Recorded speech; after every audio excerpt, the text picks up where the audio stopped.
اور جو لوگ مومن مردوں اور مومن عورتوں کو ایسے کام کی تہمت سے جو انہوں نے نہ کیا ہو ایذا دیں تو انہوں نے بہتان کا اور کھلے گناہ کا بوجھ اپنے سر پر رکھا۔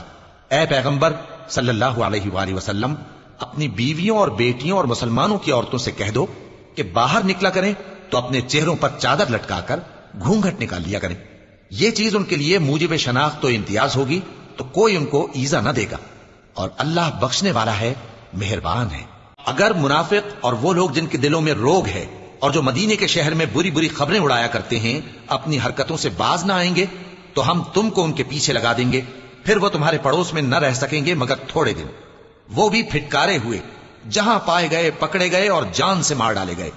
جو لوگ پہلے گزر چکے ہیں ان کے بارے میں بھی اللہ کی یہی عادت رہی ہے، اور تم اللہ کی عادت میں تغیر و تبدل نہ پاؤ گے۔ لوگ تم سے قیامت کی نسبت دریافت کرتے ہیں کہ کب آئے گی، کہہ دو کہ اس کا علم اللہ ہی کو ہے، اور تمہیں کیا پتا، ہو سکتا ہے قیامت قریب ہی آ گئی ہو۔ بے شک اللہ نے کافروں پر لعنت کی ہے اور ان کے لیے جہنم کی آگ تیار کر رکھی ہے، اس میں وہ ہمیشہ ہمیشہ رہیں گے، نہ کسی کو دوست پائیں گے اور نہ مددگار۔